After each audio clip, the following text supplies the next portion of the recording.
kabarnya hari ini? Semoga kalian selalu dalam keadaan sehat ya. Amin. Nah, bertemu lagi bersama Ibu dalam pembelajaran matematika. Nah, sebelum mulai kita pembelajaran, alangkah baiknya kita membaca basmalah bersama-sama. Bismillahirrahmanirrahim. Nah, hari ini kita bertemu dalam pembelajaran matematika mengenai operasi aljabar. Nah, kira-kira apa sih aljabar itu? Nah, untuk tahu aljabar itu, simak ya videonya. Paman mempunyai kebun singkong berbentuk persegi, dan kakek mempunyai kebun yang berbentuk persegi panjang. Ukuran panjang kebun jagung paman 30 meter lebih dari panjang sisi kebun jagung kakek. Nah, sedangkan lebarnya 25 meter kurang dari panjang sisi kebun jagung kakek. Jika diketahui kedua luasnya kebun paman dan kakek ini adalah sama, berapakah kira-kira luas kebun singkong paman? Nah, untuk menyelesaikan permasalahan seperti ini, kita misalkan panjang sisi kebun jagung kakek ini dengan suatu variabel. Misalnya kita misalkan dengan variabel X.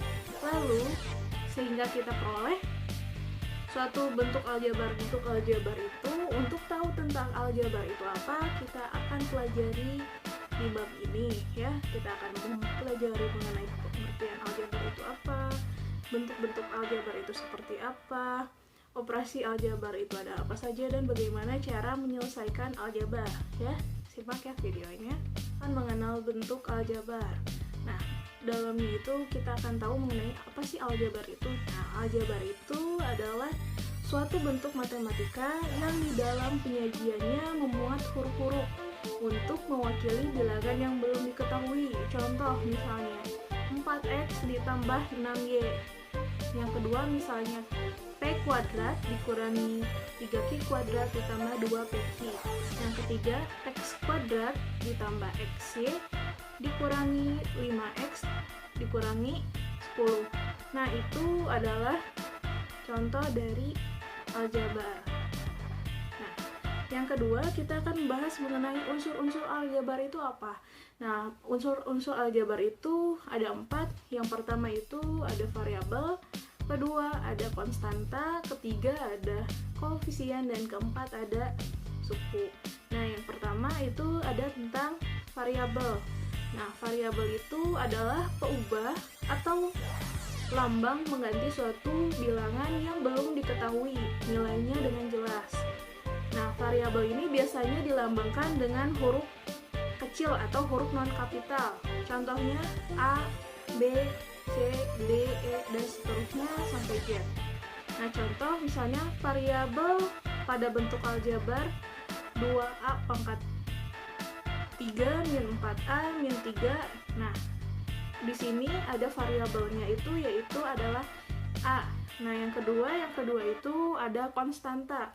Konstanta itu adalah bilangan yang tidak memuat variabel, jadi hanya ada angka saja. Misalnya kayak tadi dalam sebuah persamaan, dalam sebuah bentuk aljabar pada tadi 2A kuadrat min 4A min 3 itu konstantanya di situ adalah negatif 3.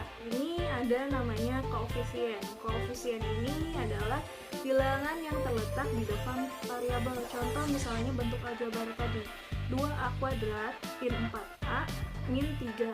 Nah, koefisien dari A kuadrat itu adalah 2. Sedangkan koefisien dari A saja itu adalah negatif 4. Nah, seperti itu.